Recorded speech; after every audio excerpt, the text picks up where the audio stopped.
Saudações a todos, sejam bem-vindos a mais um vídeo do canal Otávio Toledo, que para aqueles que não sabem ainda é o meu nome. O vídeo de agora vai ser uma reação ao vídeo que saiu hoje do professor Ricardo Marcílio, no qual ele fala da ameaça de Donald Trump a Vladimir Putin. O que será que aconteceu? Mas antes da gente começar, eu quero pedir a todos que curtam o vídeo, caso gostem dele, se inscrevam no canal caso ainda não sejam inscritos, compartilhem com os amigos e deixem seus comentários aqui embaixo. E se quiserem dar uma força diretamente para o canal, podem fazer isso através do Pix. O QR Code e a chave estão no canto inferior direito da sua tela agora. Então, sem mais delongas, vamos começar. Além disso, tivemos também o Trump fazendo ameaças graves contra o Putin, colocando que consequências severas poderiam acontecer se o Putin não aceitar um cessar-fogo na reunião que vai ser tratada ali no Alasca. Segundo ele, haverá sim consequências severas, mas não direi exatamente quais. Em que sentido, professor?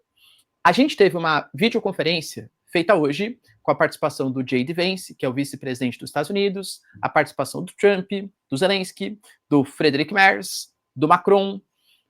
Houve uma reunião na Alemanha, sediada ali na Alemanha, com a presença do Zelensky e outros líderes europeus, porque, como eu venho trazendo para vocês, uma reunião que vai discutir o futuro da Ucrânia e a segurança do continente europeu, sendo discutido no Alasca, entre Trump e Putin, talvez a Ucrânia e a Europa não se sintam muito confortáveis, porque são partes integrantes importantes ali de um eventual processo de paz que estão sendo excluídos do processo.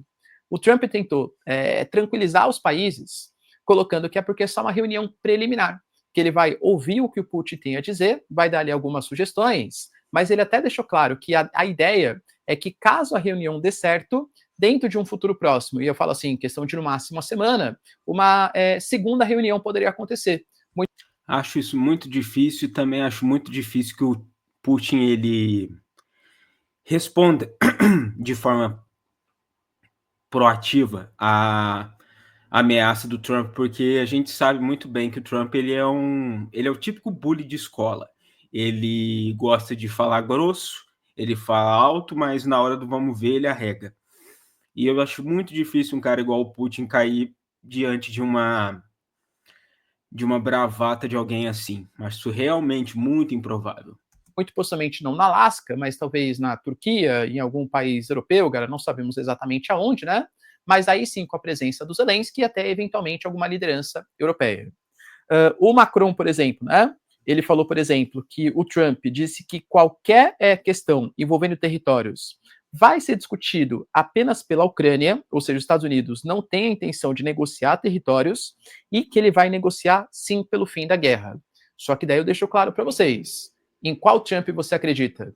No Trump, que foi super bonzinho, falou que a reunião foi nota 10, que foi super amigável com os líderes europeus, com Zelensky, ou no Trump, que até ontem estava falando, um acordo vai ter que a Ucrânia vai ter que aceitar ceder terras.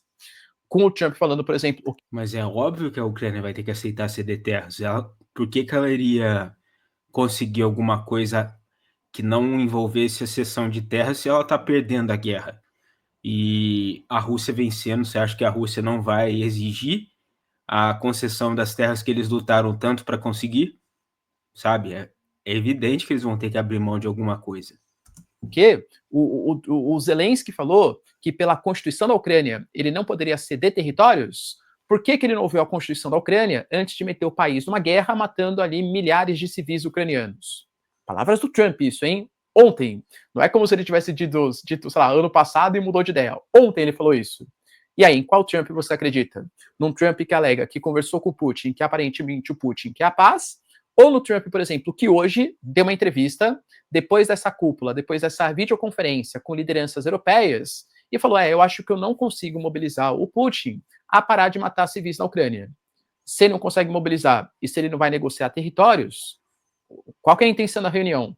Cara, é muito difícil eu conseguir até trazer uma análise mais específica, porque, claro, eu vou dando aqui a minha opinião e vou baseando nos fatos, nas declarações. Tento separar para vocês, isso aqui é a minha opinião, isso aqui é o que de fato aconteceu. Só que é difícil você fazer uma análise precisa com um cara que está sempre mudando de ideia, que está sempre mudando de opinião, ou melhor, está sempre mudando de postura, porque essa que é a tônica do Trump, ele sempre muda de postura com relação aos problemas e aos desafios que a geopolítica global apresenta diante dele. Mas o Trump, cada dia, fala uma coisa diferente. Então é difícil saber em qual Trump, o de ontem ou de hoje, a gente tem que acreditar, né? O próprio Friedrich Merz, por exemplo, que é o chanceler da Alemanha, também falou que o Trump disse que há uma cronologia a ser seguida. Primeiro, um cessar-fogo, e depois uma discussão por um acordo permanente. E aí, muito possivelmente, nesse acordo permanente, nessa discussão, a Ucrânia ou os europeus seriam colocados nesse debate. Lembrando que o Zelensky falou ontem que ele não pode negociar territórios enquanto não houver um cessar-fogo. E o Friedrich Merz, que é o chanceler da Alemanha, falou coisa muito parecida. A gente só vai negociar territórios quando houver um cessar-fogo. Por que eu estou trazendo isso para vocês? Porque nós temos o Zelensky e o Friedrich Merz falando em negociar territórios. Uma coisa que não era dita até mais ou menos também semana passada. Então quer dizer que a Ucrânia aceita, desde que vier um cessar-fogo. A Ucrânia não aceita ceder territórios para ter um cessar-fogo. Mas a partir do momento de um cessar-fogo, ela aceita negociar os territórios? É isso que a gente está entendendo? Difícil, de novo, estabelecer, né, algum tipo de recomendação. O que a gente teve, por exemplo, foi a Europa colocando também algumas condições para que esse cessar-fogo seja estabelecido. Fala, por exemplo, que não há reconhecimento de território como sendo russo, pelo menos antes do cessar-fogo. Fala também de uma soberania ucraniana sendo respeitada e também de uma garantia de segurança para os ucranianos durante o cessar-fogo. E aí, a coalizão dos dispostos, que é liderada pelos britânicos, pelos franceses e pelos alemães, mais uma vez se dispõe a ser essa garantia de segurança. Não há maiores explicações, detalhamentos de como seria essa garantia de segurança. Seriam com tropas europeias. Esse negócio de países europeus ocidentais se oferecerem como garantia de segurança para países do leste europeu tem maus precedentes, digamos assim. É só a gente lembrar de 1939.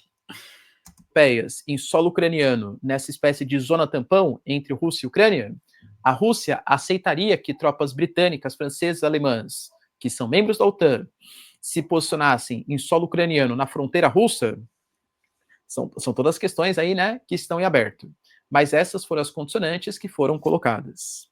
Lembrando, pessoal, que a própria Rússia, por meio de declaração oficial da porta-voz das relações exteriores, deixou claro que, independente do que a mídia ocidental esteja colocando, os russos não mudaram de posição. Nós não aceitamos concessões. Não abrimos mão de Donetsk, de Lugansk, de Kherson, de Zaporizhia e também da Crimeia. O Trump falou que se o Putin não aceitar o cessar-fogo, consequências severas serão tomadas contra a Rússia. E, de novo, o Trump é só um grande bully internacional. Ou seja, ele é basicamente fogo de palha. Então eu duvido muito que o Putin caia nessa. Que cessar-fogo é esse, galera? Então tá indo todo mundo de peito aberto, sem saber o que vai acontecer? Porque, teoricamente, a prática, né? Semana passada, o Steve Witkoff, que é o representante dos Estados Unidos, esteve durante 3 horas numa reunião com o Putin. Nessas 3 horas de reunião, ficou definido algumas coisas que a gente não sabe. A mídia vem colocando que supostamente os americanos aceitaram que Donbás e a Crimeia ficassem com a Rússia e a Rússia abriria mão, ou pelo menos congelaria a frente de batalha durante determinado período. Agora não é mais isso? Agora não é o Trump que vai negociar ou decidir sobre a cessão territorial? Entende? Ou assim, a gente tem informações vazadas de maneira errada, estão mentindo, porque, novamente, né? A Rússia, então, não aceita ceder nenhum território em troca?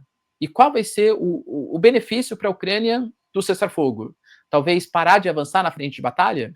Vai lembrar, galera, que a gente teve, no comecinho dessa semana até agora, um avanço importante na região de Donetsk, que ameaça cidades importantes, como Kramatorsk e Pokrovsk. A Ucrânia fala em cerca de 110 mil militares que estão posicionados, que estão conseguindo invadir em 2 flancos diferentes, talvez até fazendo uma espécie de movimento de pinça para anexar futuros territórios ucranianos. O que me parece um movimento para garantir o máximo possível de território para entrar nessa negociação. Parece que o Putin quer garantir o máximo de terras conquistadas possíveis para poder chegar nessa mesa de negociação já com uma base sólida para o que ele quer.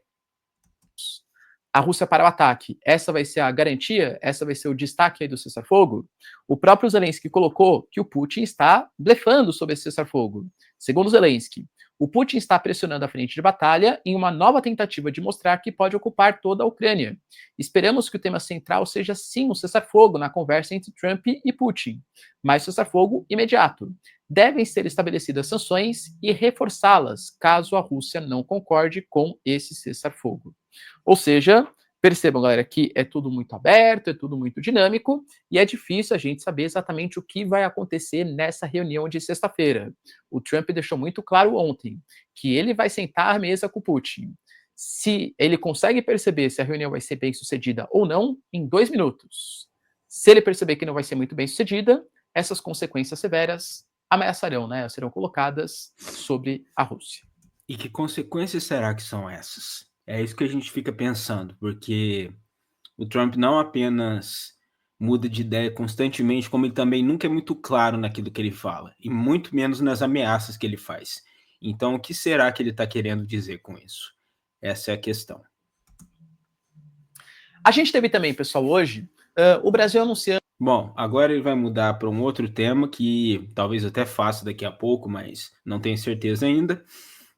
Mas, de qualquer forma, agora eu quero saber de vocês o que acharam tanto do vídeo quanto das opiniões que eu expressei aqui. Escrevam aqui embaixo nos comentários. Também não se esqueçam de curtir, compartilhar e se inscrever no canal.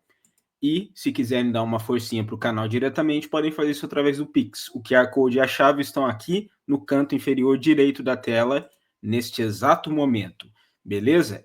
Um grande abraço a todos, muito obrigado por terem assistido. Eu verei a todos novamente no próximo vídeo do canal. Valeu!